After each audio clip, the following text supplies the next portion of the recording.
Graças a paz, irmãos e irmãs. Bem-vindo a mais uma aula da nossa Escola Bíblica Dominical. Voltamos a falar dos profetas depois de uma semana aí que não tivemos escola dominical por conta da semana da Páscoa. E novamente nós estamos retornando ao nosso estudo dos profetas menores, como nós propomos, a estudar os 12 profetas menores.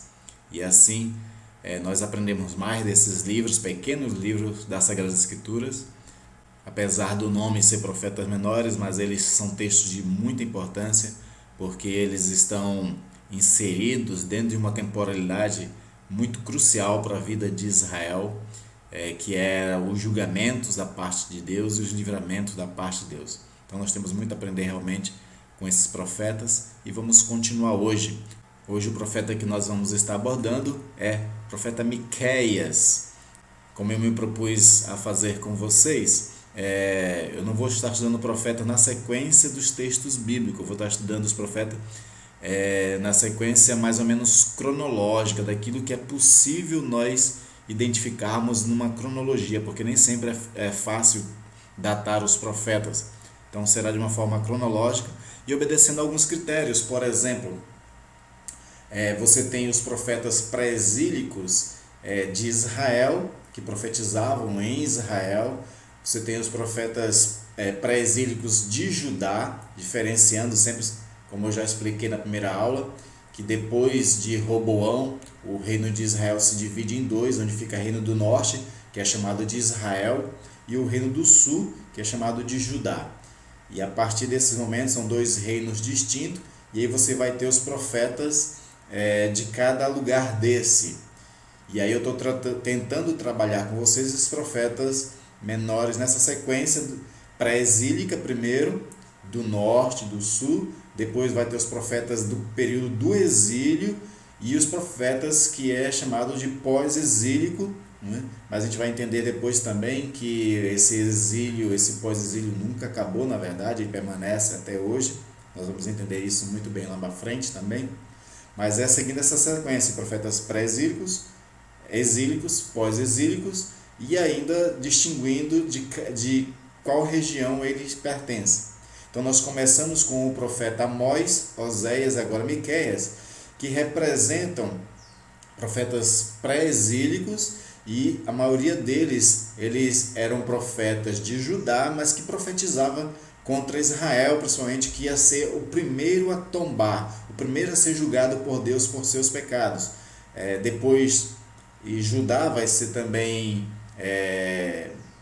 vai receber a sua punição da parte de Deus, mas isso 100 anos depois, mais ou menos, né? Então, primeiro foi Israel, que foi julgada por Deus, e a maioria dessas profecias, desses profetas pré-exílicos, primeiro é direcionado a Israel, por ela ser a primeira a ser julgada por Deus. Então, para nós abordarmos esse profeta, vamos estar lendo esse texto, que seria uma espécie de um texto essencial, é como um texto áureo, como costumava ser chamado antigamente, né? O texto áureo, então, de Miqueias, é esse texto de Miqueias, capítulo 6, versículo 8. Eu coloquei boas partes dos textos aqui nesse slide, para que você possa estar acompanhando a leitura. Então, acompanhe essa leitura comigo em Miqueias 6, 8, que diz: Ele te declarou, ó homem, o que é bom e o que é que o Senhor pede de ti, que pratiques a justiça e ames a misericórdia e andes humildemente com o teu Deus. Miqueias 6:8. Vamos estar fazendo uma oração para que Deus esteja iluminando nossas mentes, nossos corações, e que aquele Espírito que inspirou esses profetas seja aquele que também ilumine as nossas mentes, nossos corações nessa hora. Pai querido, Pai amado, pedimos, ó Deus, a Tua graça e bondade sobre nossas vidas, Senhor. Agradecendo primeiramente pelo dia que tivemos, a noite bem dormida, Senhor, e o dia que Tu fizeste, ó Deus, para que nele tivéssemos prazer. Pedimos, ó Deus, a Tua bondade para conosco nessa hora que abrimos a Bíblia, Senhor, e estaremos estudando. Ensina-nos, ó Deus, para que aprendamos, Senhor, as Tuas verdades, sejamos edificados por elas e também transformados por elas. Hoje, principalmente, Senhor, no texto do profeta Miqueias, que profetizou milhares de anos atrás a respeito de Israel, de Judá, mas que são palavras, ó Deus, eternas, que servem, Senhor, para o nosso ensino hoje, para a nossa exortação, correção, e assim andemos em justiça. Nos auxilia com o auxílio do Espírito Santo, trazendo luz aos nossos corações. Em nome de Jesus. Amém. Então vamos estar vendo aí algumas características do profeta Miqueias. Primeiro, quem é o profeta Miqueias?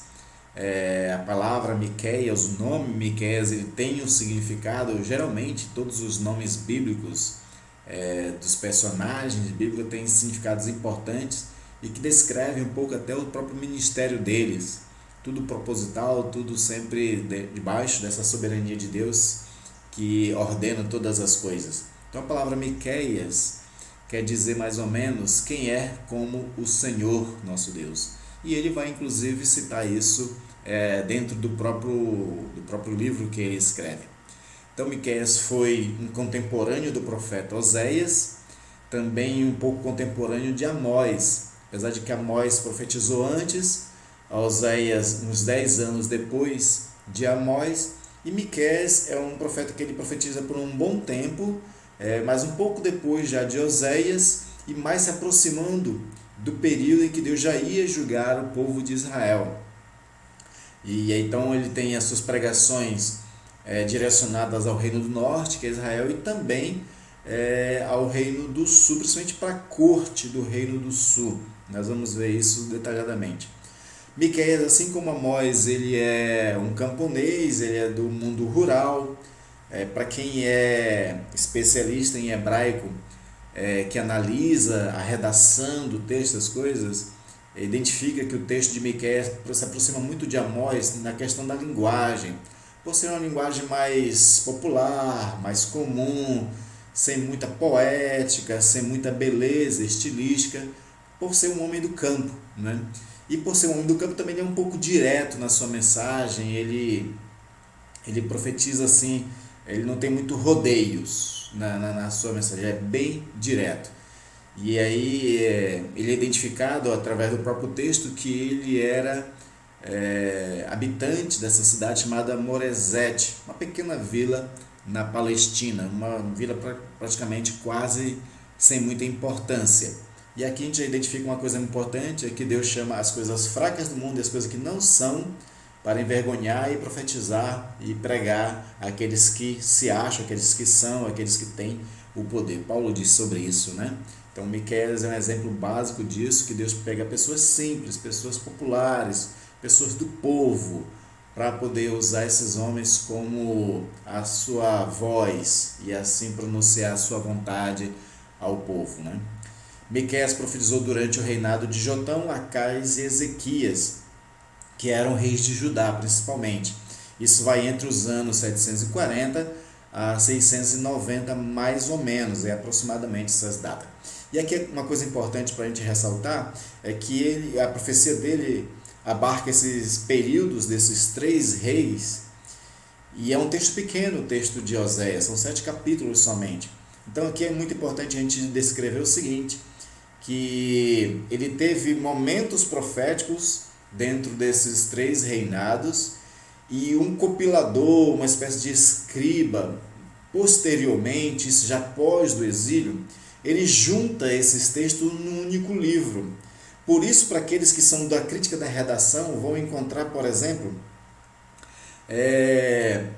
algumas discrepâncias na formação dos textos. Por exemplo, no capítulo 2, você tem na segunda parte do capítulo 2 um texto que parece que está destoando da primeira parte.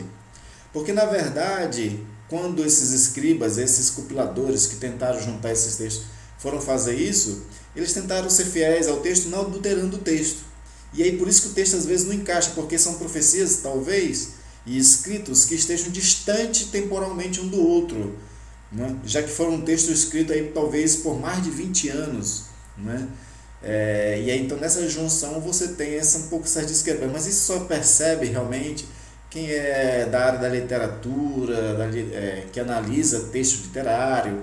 Nós temos dentro da exegese essa ciência chamada crítica da redação, então eles fazem essas distinções, mas para nós isso não afeta muito, não altera muito, porque para nós o texto ele acaba nos edificando, ele acaba revelando aquele período em que o profeta está profetizando em Israel e em Judá. Então você tem isso aí como um pano de fundo para você entender um pouco desses textos e por que então foi uma profecia e um livro que abarca 3 reinados. E aí vamos conhecer um pouco desses reis, né? Esses 3 reis. Esses reis eles são de Judá.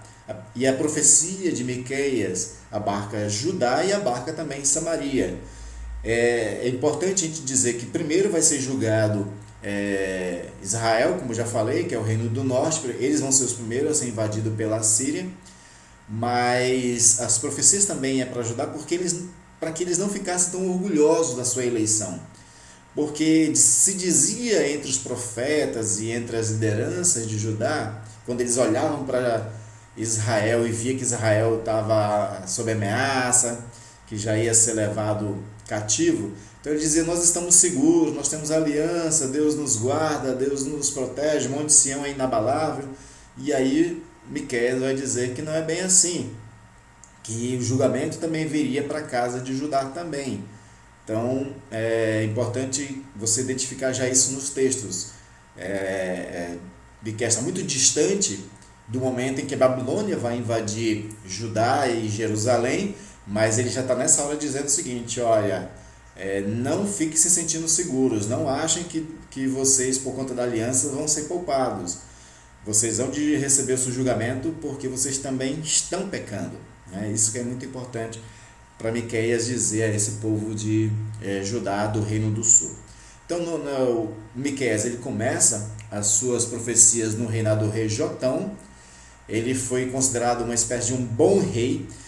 O livro de Crônicas, 1ª e 2ª Crônicas, principalmente 2ª Crônicas, tem uma distinção muito interessante que ele diz assim, que todos os reis, depois de Roboão, quando eles iam reinar, Roboão no sul e Jeroboão no norte, quando eles iam reinar, ele era classificado entre ser um bom rei e ser um mau rei. E se ele fosse um bom rei, ele era comparado ao rei Davi. Então, quando eles iam identificar, esses reis diziam que reinou segundo Davi, que foi temente a Deus. Ou quando ele não andava nos caminhos de Davi, é porque ele tinha sido um rei ruim.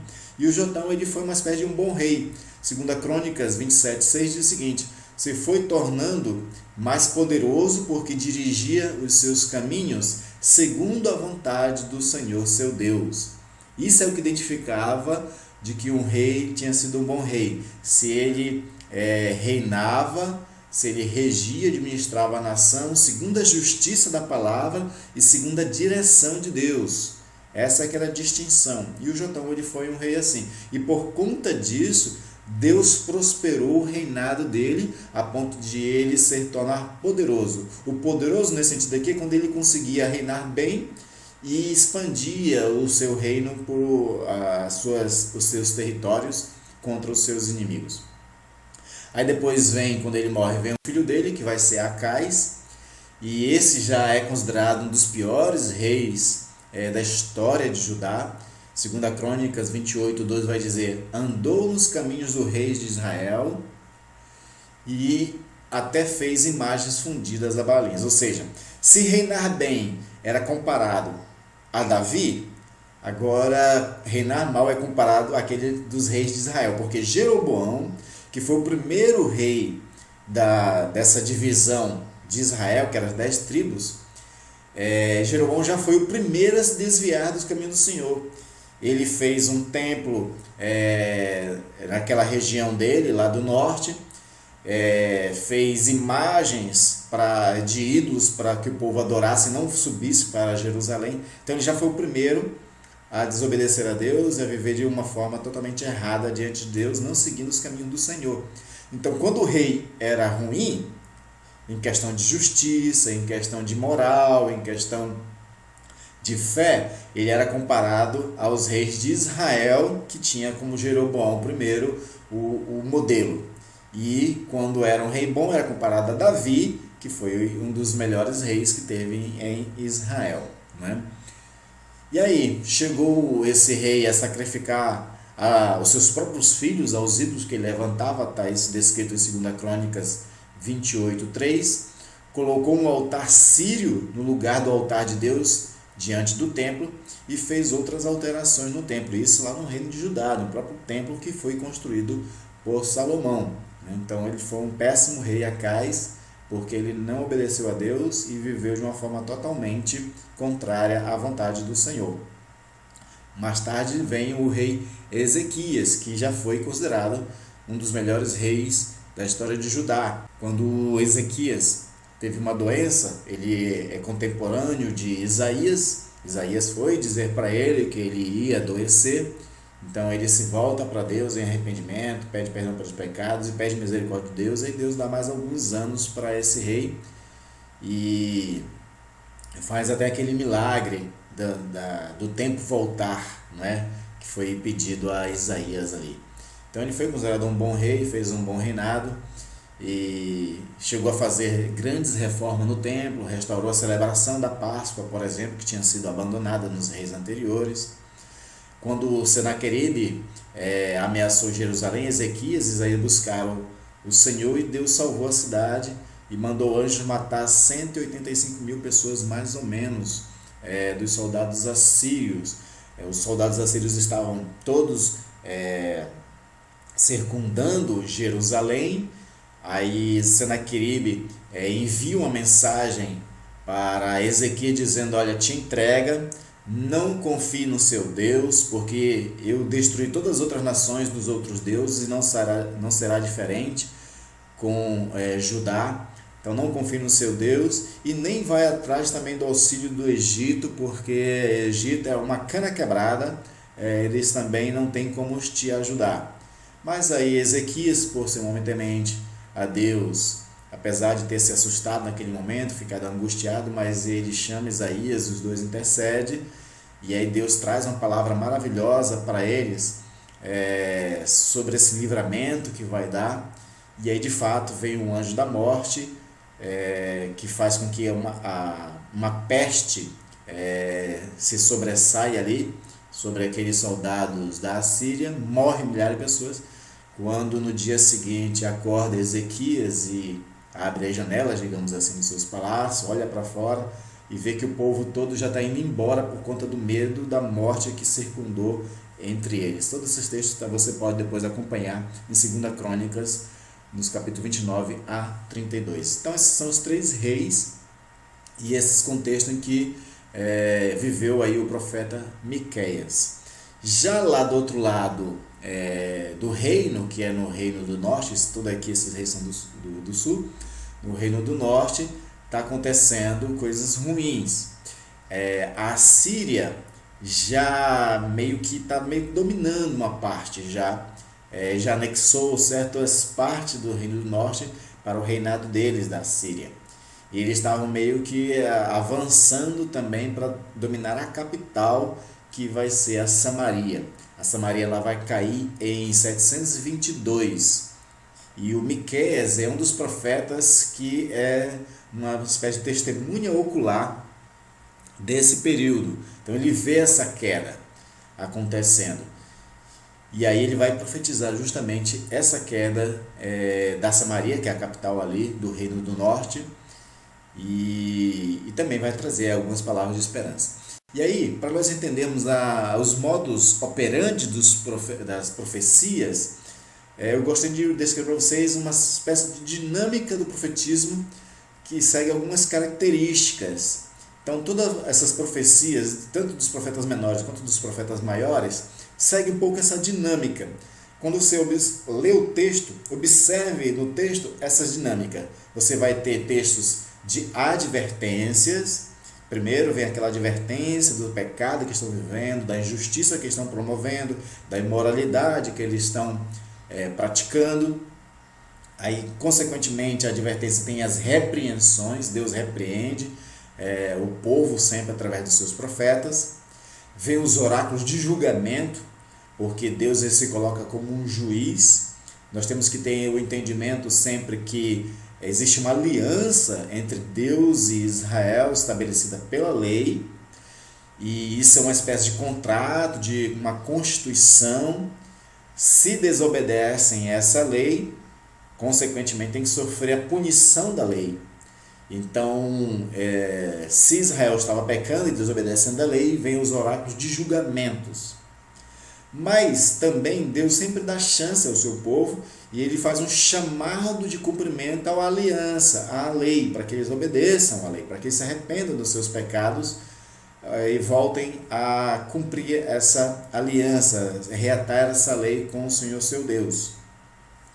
E Deus sempre faz promessas de salvação e, por último, sempre tem assim uns fragmentos litúrgicos, se é alguma adoração a Deus, alguma prática de louvor ao Senhor, para que assim Israel esteja sempre voltada para o Senhor seu Deus através do culto. Né? Então essa é a dinâmica que segue os livros todos. E você observa a mesma coisa no profeta Miqueias. Então, quando você estiver lendo o profeta Miqueias, vai identificando a advertência, repreensões, oráculo de julgamento, chamada ao cumprimento da aliança, que é para arrependimento e restauração, as promessas de salvação que Deus vai dar e os fragmentos litúrgicos. Então segue sempre essa dinâmica na sua leitura dos textos proféticos, para você assim ter um melhor aproveitamento da leitura do texto, certo? Vamos agora à mensagem do profeta Miqueias. E aí nós obedecemos nessa estrutura do profeta Miqueias as mensagens de julgamento, depois vai ter as mensagens de promessas e depois as sentenças, porque Deus já tinha sentenciado aquele povo e eles precisavam saber disso, e o profeta Miqueias vai ser a voz de Deus para falar disso. Mas começando com o julgamento, eu separei aqui alguns textos iniciais, não dá para a gente abordar todos os textos, mas eu separei alguns textos essenciais para nós entendermos o julgamento na profecia de Miqueias, principalmente aí no capítulo 1, versículo 2 a 7. Então você tem o Senhor saindo do seu santo templo, né, uma figura de linguagem pegando o modelo de Israel, Judá, que tem um templo e Deus habita no templo, mas Deus está no céu. Então pega essa figura de linguagem que Deus está lá no seu santo templo e ele sai do templo para testemunhar contra os povos, ou seja, ele vai ser aquele que vai esquadrinhar todos os povos, analisar todos eles, para ver qual é a situação que ele está. Lembra-se que Deus diz isso a Abraão? Deus ele desce, né, na terra e vai ouvir e ver o que está acontecendo em Sodoma e Gomorra, porque ele ouve o clamor de algumas pessoas, das injustiças que está acontecendo em Sodoma e Gomorra. Então Deus desce para ver o que está acontecendo, e quando Deus desce, vai estar julgando e sentenciando Sodoma e Gomorra por conta disso também. Então essa que é a figura e a imagem que Miqueias está profetizando aqui, que Deus faz isso.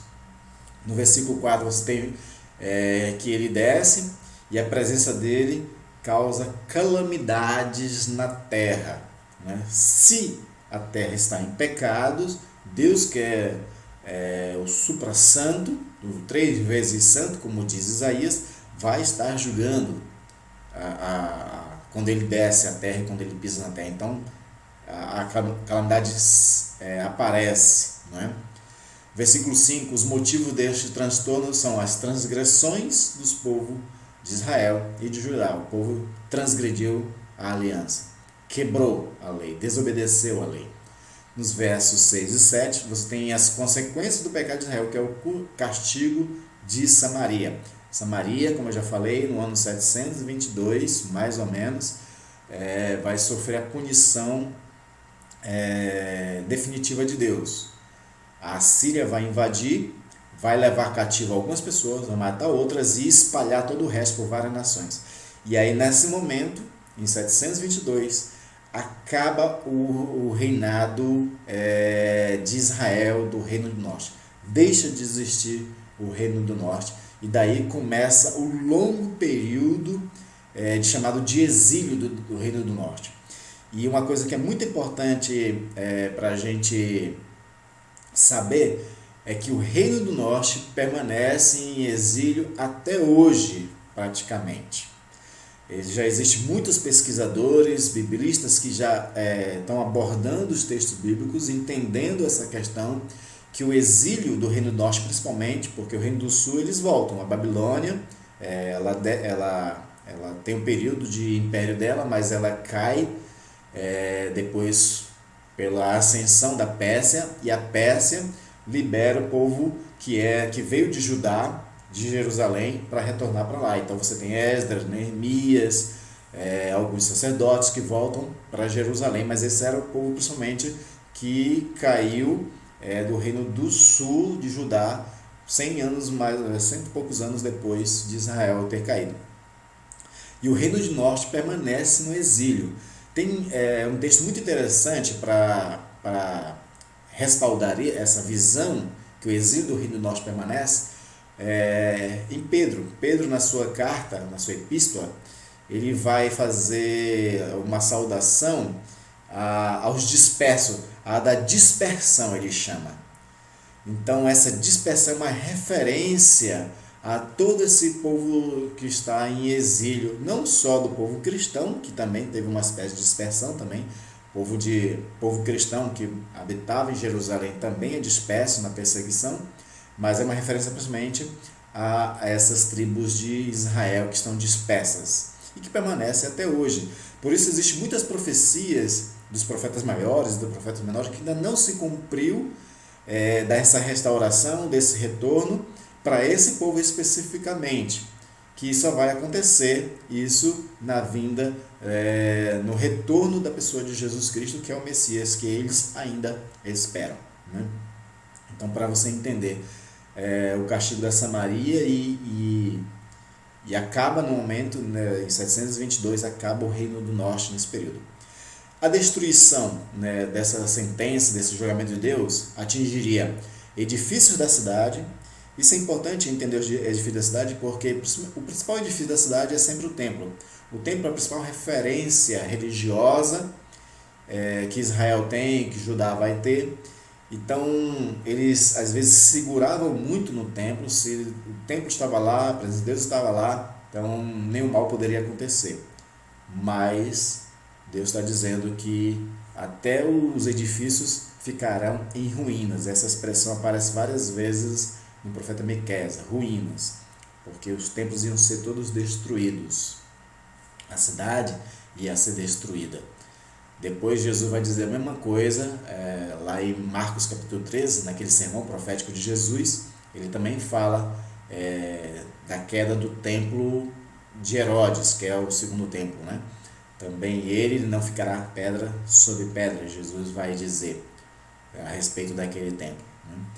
Outra destruição que acontecia eram as imagens da idolatrias. Se eles estavam se segurando em outros deuses, adorando outros deuses para poder ter a proteção desses deuses ou ter a prosperidade desses deuses também, as suas imagens iam ser destruídas. Eu já tinha me referido nos profetas anteriores, como Amós e Oséias, que Israel, principalmente, ela prosperou muito. E um dos deuses que ela adorava para essa prosperidade era Baal, que era o deus da fertilidade. Eles buscavam fazer sacrifícios e holocaustos a Baal, esperando prosperidade, e eles não entendiam que na verdade era Deus que estava dando prosperidades a ele. Por isso que nas profecias de Amós e de Oséias, Deus ia acabar com a plantação deles e acabar com a prosperidade deles, para eles entenderem que não tinha nada de Baal abençoando eles, era ele que estava abençoando. E se o povo estava vivendo em prostituição religiosa, como Oséias vai dizer, então Deus vai trazer essa condenação para a prosperidade deles. E aí o Miqueias vai dizer que não só eles vão ficar destruídos as suas plantações, que é o seu principal meio de economia, mas os próprios deuses iam ser destruídos também. E fala aí, a terceira destruição é os salários de impureza, porque eles tinham uma balança comercial muito injusta. Então Deus ia trazer destruição também para a paga deles, o salário deles. Eles iam, a prosperidade deles que eles tinham adquirido através do pecado vai ser também destruída. E todos os ídolos deles serão destruídos. Então essa é a mensagem principalmente de julgamento que Deus dá através desses textos. Tem outros textos de Miqueias que traz também esse julgamento, usando outras figuras de linguagem, mas isso aqui já dá um bom panorama do julgamento que Deus ia trazer sobre a Samaria, principalmente, que era a capital ali do Reino do Norte, que ainda estava de pé até esse período, né? E o julgamento chegará aos falsos profetas, aos sacerdotes e aos príncipes, né? Eles são os principais motivos do pecado de Israel. Conforme anda a liderança, assim andará o povo, né? O povo segue os seus líderes, que são os profetas, os sacerdotes e os reis. Se eles são os maus exemplos, se eles é que estão pecando, o povo também segue. Então eles vão ser aí os principais alvos do julgamento de Deus. E aí tem esse texto de Miqueias capítulo 3, os versos 1, 5 e 11, fala sobre esse julgamento a essas cabeças de Jacó, como é chamado aqui. Então, o texto diz, acompanha a leitura. Disse eu, ouve agora vós, cabeças de Jacó, e vós, chefe da casa de Israel. Não é vós outros que pertencem saber o juízo? Ou seja, eles que deviam ser conhecedores da lei e da obediência. Então, eles que deveriam, né, saber qual era o juízo, qual era a justiça que Deus esperava deles. Assim diz o Senhor acerca dos profetas que fazem errar o meu povo. Então, Deus vai trazer uma condenação para esses profetas, porque eles faziam o povo errar, profetizando mentiras. E aí agora também aos cabeças, né, diz assim, os seus cabeças dão as sentenças por suborno, os seus sacerdotes ensinam por interesse, e os seus profetas adivinham por dinheiro. E ainda se encostam ao Senhor dizendo, não está o Senhor no meio de nós? Nenhum mal nos sobrevirá. Então eles eram mentirosos, eles não obedeciam a Deus em nada, não estavam com Deus na verdade, e fazia errar o povo. Então o julgamento vem principalmente para eles, para que fosse como exemplo. Então esses reis, sacerdotes, profetas, uns serão mortos e outros serão levados cativo para outras regiões. A Síria faz uma coisa interessante. A Síria, quando ela invade a Samaria e o resto da parte de Israel, ele leva muitas pessoas cativas e ele espalha em várias outras nações onde eles dominavam. Isso era uma estratégia para que esse povo não estivesse reunido num só lugar e pudesse fazer algum tipo de revolta. Isso era uma estratégia. Mas também era a vontade de Deus que eles fossem espalhados para várias regiões da Mesopotâmia, daquele região do Oriente Médio ali todinhos, né? A Babilônia, pelo contrário, ela faz diferente, né? A Babilônia, quando invade Judá e Jerusalém, principalmente, ela leva as principais pessoas, os notários, né, daquela cidade, para Babilônia mesmo. Então fica concentrado num lugar só a maioria do povo de Jerusalém. Tanto que quando a Pérsia depois, com Ciro, Dario, Xerxes, né, Artaxerxes, quando eles vão liberar o povo, esse povo está concentrado em alguns lugares específicos e dá para esse povo junto voltar para Jerusalém. Então é uma diferença aí na forma como cada império desse fez com Israel e com Judá. É bem interessante isso. Então, no caso aqui de Israel, se os profetas, sacerdotes e príncipes, quando eles são espalhados para outras regiões, eles não voltam mais, não tem como esse povo voltar mais e reassumir o reinado do norte. Por isso que ele é extinto mesmo. O que vai ser restaurado mais tarde é o reinado somente do sul. Agora vamos para a segunda parte dessa estrutura de Miqueias, que são as mensagens de restauração, que se concentra principalmente, não só, mas principalmente no capítulo 4 e 5, tem também no capítulo 6, no capítulo 7, mensagem de restauração, mas eu peguei principalmente esse texto aqui, de Miqueias 4, 1 a 4, para nós vermos qual é o conteúdo principal dessas mensagens de restauração que o profeta traz para esse povo, que são mensagens de esperança para Israel, né?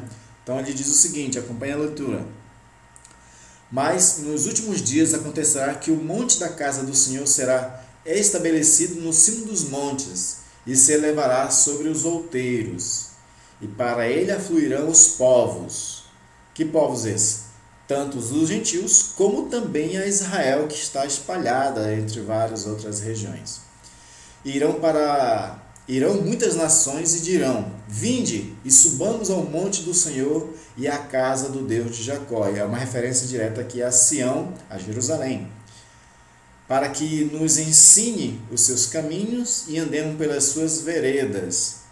Ou seja, se o povo pecou por falta de conhecimento, como disse o profeta Oséias, nessa restauração o povo tem que voltar agora para a casa de ensino, que vai ser Jerusalém, e onde o Senhor vai ensinar os caminhos e a verdade para que esse povo agora siga. Né? E andemos pelas suas veredas, porque de Sião procederá a lei e a palavra do Senhor de Jerusalém. Né? A palavra do Senhor vai proceder de Jerusalém. Ele julgará entre muitos povos e corrigirá nações poderosas e longínquas.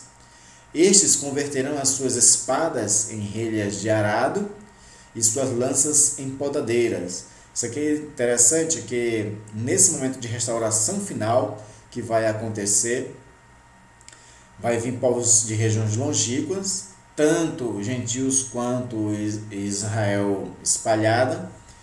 E uma das características dessa restauração é que não haverá mais guerra. Se o julgamento de Deus, se a sentença de Deus sobre Israel é de que eles vão perder a guerra para a Síria, no futuro não existirá mais guerra nenhuma, a ponto de que aquilo que era instrumento de guerra vire agora instrumento de trabalho para que eles possam se alimentar. Então, converterão as suas espadas, que é instrumento de trabalho, em relhas de arado para arar a terra, e as suas lanças em podadeiras. Né? Ou seja, não haverá mais guerra. Uma nação não levantará a espada contra outra nação, nem aprenderão mais a guerra. Né? Então vai acabar a guerra, será um momento somente de paz. Mas assentar-se-á cada um debaixo da sua videira e debaixo da sua figueira, e não haverá quem os espante, porque a boca do Senhor dos Exércitos o diz. Então, eles não só estarão em paz, mas como eles vão relaxar debaixo das suas videiras e figueiras, né? Como é uma figura de linguagem para falar dessa questão do momento que eles estão vivendo de tranquilidade mesmo, que isso é uma promessa de esperança, de restauração para Israel. E é importante agora nós identificarmos, porque Miqueias ele vai dizer quem é o ator dessa restauração que vai proporcionar isso que é esperança para Israel, esse momento de paz para Israel. Isso está contido em Miqueias 5, versículo 2 a 4, e esse texto é muito importante para nós cristãos. E diz assim: E tu, Belém Efrata, pequena demais para figurar como um grupo de milhares de Judá, de ti me sairá o que há de reinar em Israel, e cujas origens são desde os tempos antigos, desde os dias da eternidade. Ele se manterá firme e apacentará o povo na força do Senhor, na majestade do nome do Senhor, seu Deus. E eles habitarão seguros, porque agora será ele engrandecido até os confins da terra.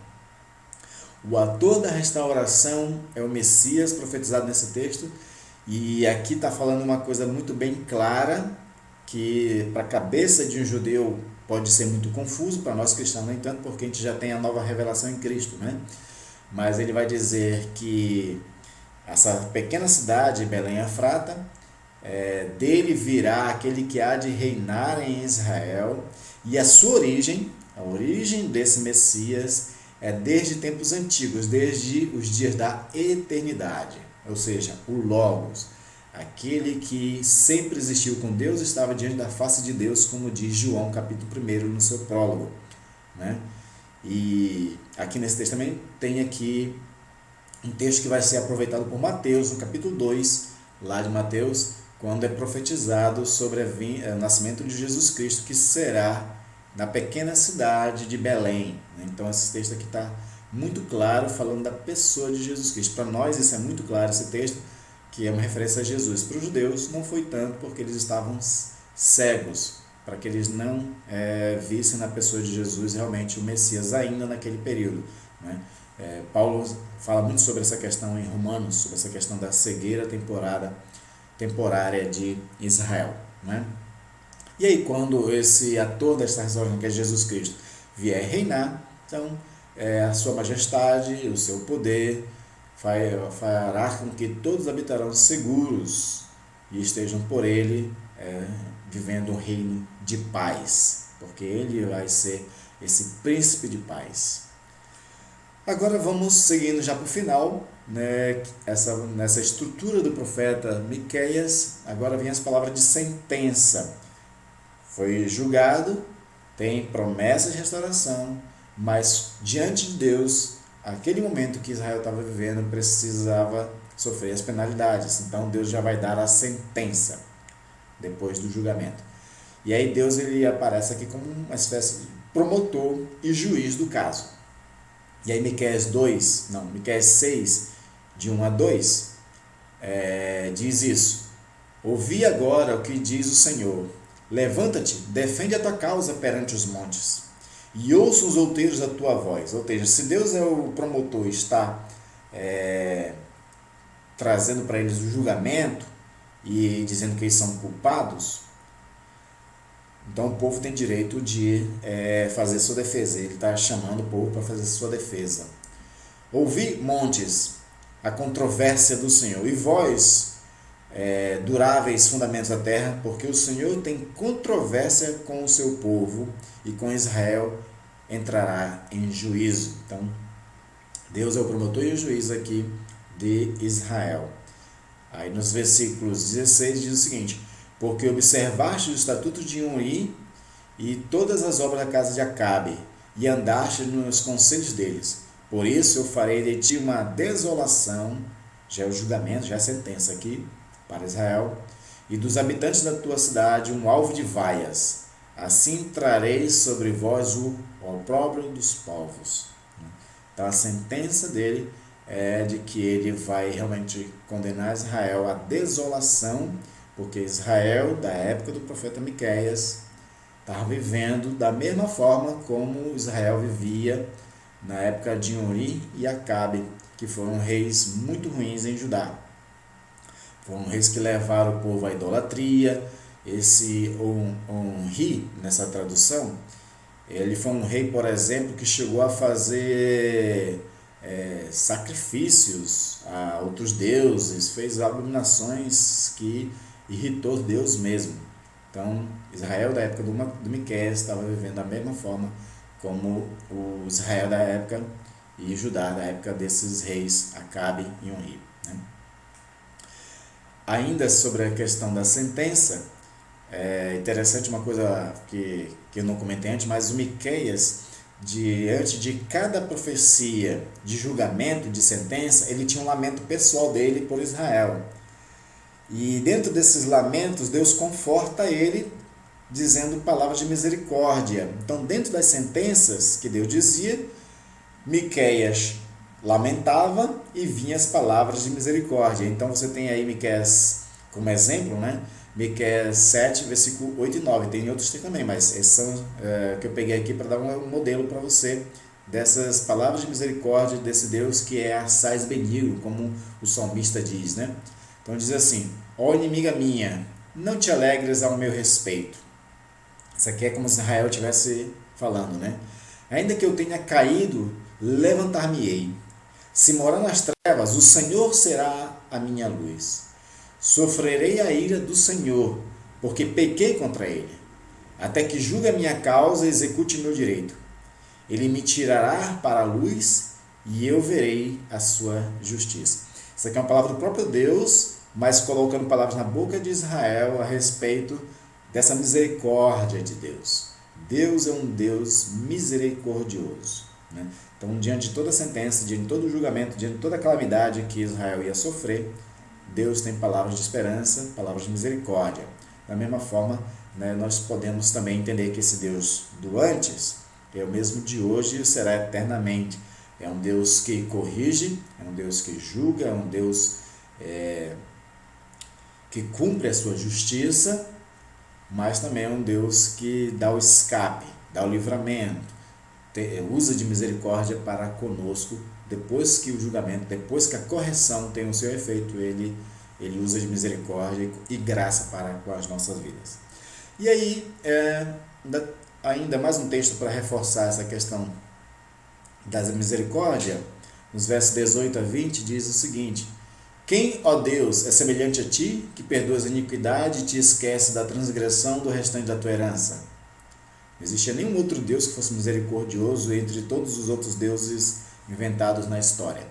O Senhor não retém a sua ira para sempre, porque tem prazer na misericórdia. Deus tem prazer mais na misericórdia do que em fazer justiça. Isso é muito importante para a nossa compreensão. O texto continua dizendo: tornará a ter compaixão de nós, pisará aos pés as nossas iniquidades e lançará todos os nossos pecados nas profundezas do mar. Ou seja, Deus vai se esquecer do nosso pecado e lançar no mar do esquecimento para que ele não venha nos assombrar novamente. Mostrará a Jacó a fidelidade e a Abraão a misericórdia, as quais juraste aos nossos pais desde os dias antigos.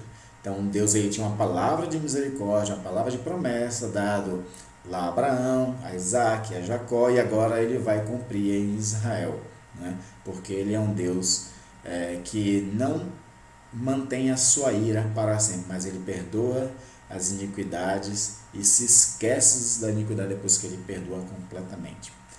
Vamos seguindo agora para uma conclusão, e essa conclusão aqui é meio que uma conclusão aplicativa. Quais são os ensinos que nós podemos ter do profeta Miqueias para nós hoje em dia? Primeiro é de que Deus estabelece uma aliança, e Deus ele vela por essa aliança.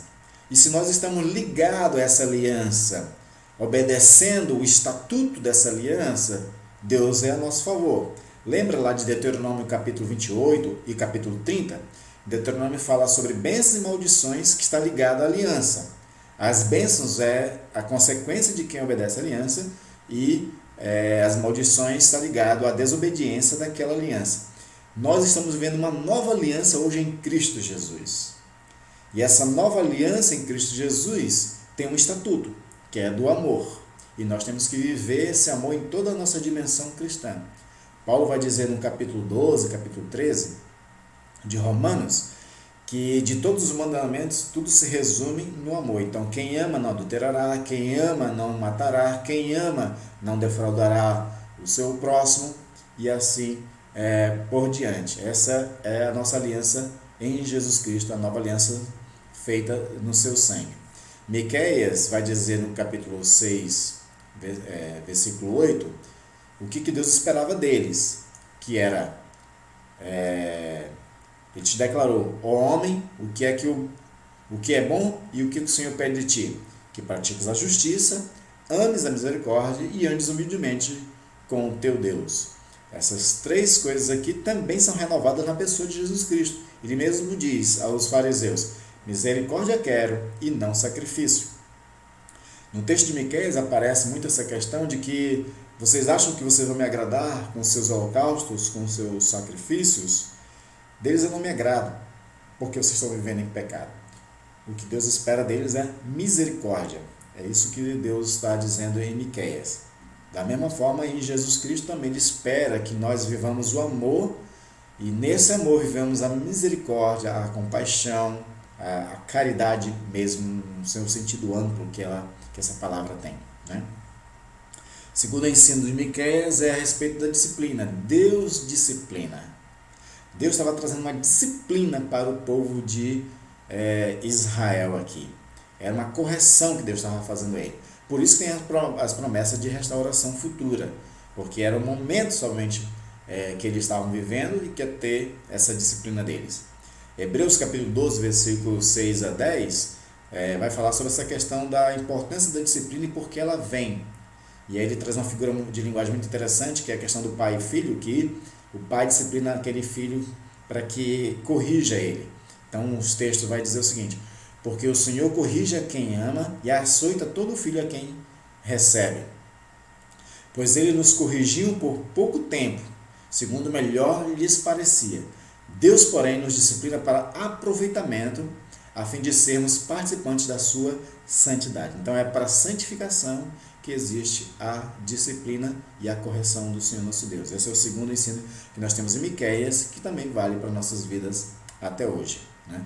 Nós sofremos as consequências dos nossos pecados, até que haja arrependimento e perdão, e as consequências geralmente são alguma forma de correção, de disciplina da parte do Senhor.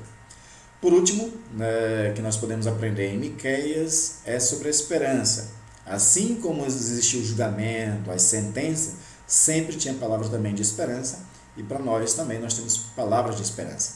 Miqueias capítulo 7, quase todo, fala de um futuro cheio de bênçãos, como prova de que Deus não abandona seu povo definitivamente, e é rico em misericórdia. Deus ele é misericordioso e tem palavras de esperança. Nós temos uma esperança. Nós aguardamos em Cristo Jesus. Nós esperamos o seu retorno. E isso é a maior esperança que nós podemos ter. Por isso, quando os textos do Novo Testamento são escritos, eles são escritos, a maioria dos textos do Novo Testamento, num período também de muita provação para o povo cristão, porque tinha tido as perseguições. Os judeus estavam perseguindo os cristãos, os romanos estavam perseguindo judeus e cristãos, não é? E as palavras que Paulo, as palavras que Jesus tinha dado também, mas as palavras que Pedro, Tiago, Judas, todos eles, João, todos eles vão trazer sempre palavras de esperança, e a palavra de esperança para nós, principalmente, né, daquele momento que sai para nós hoje também, é de que a nossa esperança está no Senhor. O Senhor Jesus é a nossa esperança. Ele é a promessa para nós e que vai trazer para nós um momento de paz que nós esperamos na sua vinda. Jesus foi a palavra de esperança para Israel através do profeta Miqueias, dizendo que lá de Belém Efrata ia vir aquele que ia reinar e gerar paz e segurança. Jesus é a palavra de esperança para nós em todas as coisas, não só para a sua vinda, quando ele vier e trazer toda a paz que ele vai trazer no seu reino, mas para o nosso cotidiano. Jesus é a nossa paz. Quando ele estava nos últimos momentos com os discípulos, diz: a minha paz vos dou, a paz que o mundo não conhece. Então, e ele diz isso no momento já final da vida dele, aqui na terra, os discípulos já consolando eles do momento de aflições que eles iam ter também. Então, no momento das aflições que nós vivemos, Jesus é a nossa esperança. Jesus é a palavra de Deus para nós. Jesus é o dom de Deus para nós, para que no momento de aflição que a vivemos hoje, não só esperemos a vinda do reino, mas que a gente se apegue a Jesus agora e desfrute, né, da paz que ele pode dar no meio de toda a tribulação, sabendo que todas as coisas cooperam para o bem daqueles que amam a Deus, daqueles que são chamados segundo o seu propósito. Porque se Deus não poupou o seu próprio Filho, antes o entregou por todos nós, também não nos fará gozar de todas as heranças, promessas, bênçãos também que estão em Cristo Jesus? Essa é a palavra que nós temos de esperança para cada um de nós. Então nós finalizamos esse texto de Miqueias, entre os profetas menores, hoje. No próximo nós vamos estar estudando outro profeta menor. Pretendemos estudar todos os 12 profetas menores. E eu espero que tenha esclarecido mais a respeito desse pequeno profeta.